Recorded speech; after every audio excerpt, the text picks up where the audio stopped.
and the environment is extreme, with intense heat and potential dangers from equipment and natural threats like pit vipers. During his shift, Darrow encounters a potentially explosive gas pocket. Despite warnings from his uncle Laurel and the rest of his crew to halt operations for safety scans, Darrow decides to assess the danger himself. He believes that taking a risk could lead to winning the Laurel, a symbol of achievement that brings additional resources to the winner's clan. His quick actions and decision to manually check the gas pocket reflect his rebellious and risk-taking nature. The chapter highlights the dangerous conditions of the miners and Darrow's complex relationship with authority and his own aspirations. In Chapter 2, The Township, Darrow's suit nearly melts due to intense heat while he is mining, and he narrowly avoids severe injury by using his sling blade to free himself after his foot gets caught in machinery.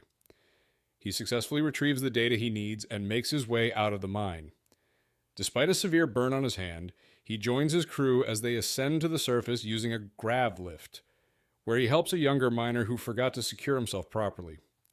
Upon reaching the surface, Darrow interacts briefly with Ugly Dan, a gray captain, highlighting the strained social dynamics between their classes. Darrow then returns home, where he is playfully reprimanded by Io for not cleaning up properly. She treats his burn, and they exchange loving banter, hinting at personal surprises for each other. In Chapter 3, titled The Laurel, Darrow and the townspeople walk through the tunnel roads to the common, while propaganda against the Sons of Ares plays overhead, blaming them for a bombing. As they proceed, Uncle Laurel plays music, and Darrow reflects on his past training and his uncle's influence. Arriving at the common, the atmosphere is festive, filled with merriment, dancing, and drinking.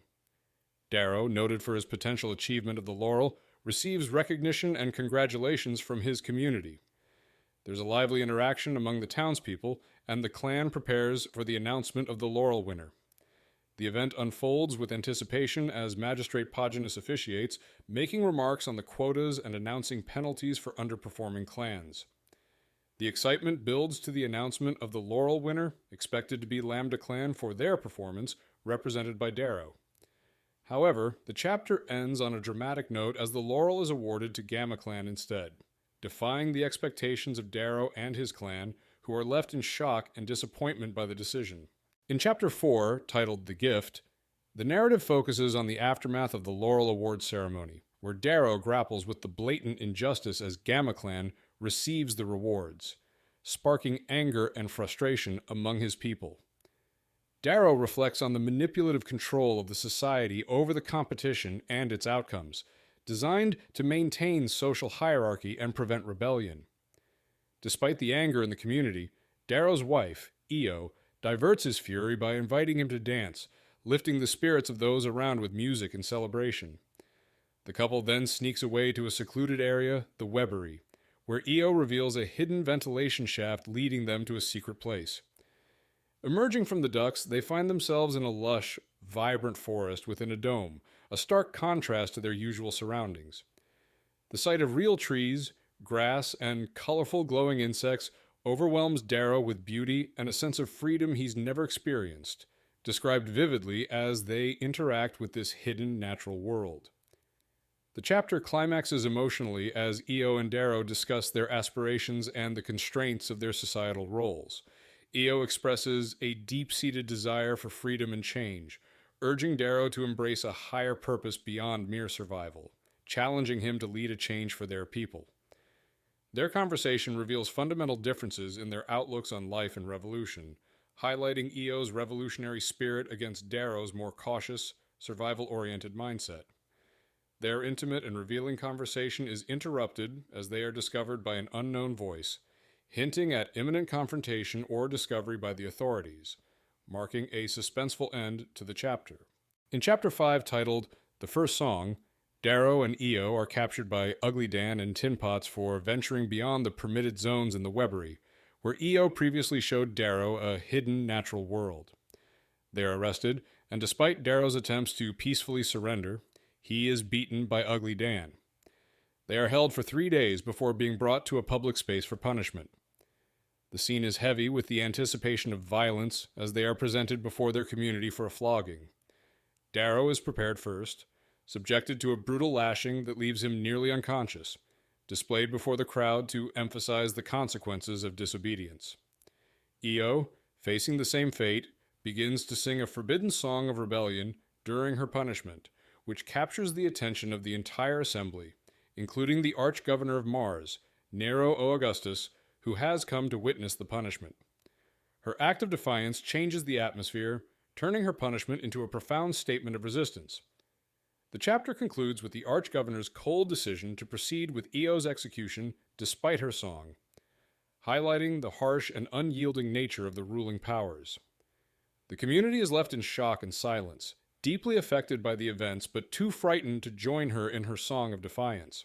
In Chapter 6, titled The Martyr, Darrow is consumed by intense emotions as he witnesses the execution of his wife, Io.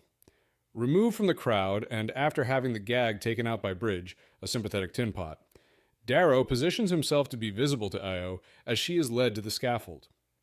Surprisingly, Io calls out to her sister Dio instead of Darrow for her last words, sharing a poignant, private exchange before her execution. Io's final act is to shout, "Break the chains!" urging rebellion before she is hanged. Her execution is grimly effective, with the manipulation of Mars' low gravity necessary to ensure her death. Darrow, overwhelmed with grief, cradles her legs as she dies, demonstrating his profound despair and love. Following her death, the community solemnly participates in the fading dirge, a traditional mourning ritual where the tempo of chest pounding slows to silence, marking Io's passing. The emotionally charged scene concludes with Darrow enveloped by his grieving family and friends, who provides support, though he remains lost in his anguish. Amidst this, Darrow himself is hanged but survives. His uncle Laurel covertly sabotages the execution, hinting at a larger plan. In Chapter 7, titled Lazarus, Darrow awakens in what he initially thinks is his grave but discovers he is alive in an abandoned mine, connected to the ventilation system. Confused, he realizes Uncle Laurel may have drugged him and faked his death, though the reasons are unclear. Darrow is then abducted by a vehicle driven by individuals wearing demon masks, identifying themselves as members of the Sons of Ares. He meets two figures, Harmony, a commanding woman with a severely scarred face, and Ralph, a timid man. Harmony refers to Darrow as Lazarus, acknowledging his miraculous survival from the hanging. Harmony reveals that Ares has chosen Darrow for a specific mission, though Darrow is still numb from Io's death and unsure about his role. They pass through a security checkpoint with ease, suggesting the group's familiarity with smuggling routes or corruption among the guards. The chapter concludes with Darrow being led into a hidden base to meet someone named Dancer, indicating his impending, deeper involvement with the Sons of Ares. This development hints at a new direction for Darrow, fueled by his grief and the mysterious circumstances surrounding his survival. In Chapter 8, titled Dancer, Darrow, having narrowly escaped death, meets Dancer, an influential member of the Sons of Ares. Dancer, who appears fatherly and is described as thick, old, and scarred by pit viper bites, greets Darrow warmly amidst other respectful members of the Sons of Ares.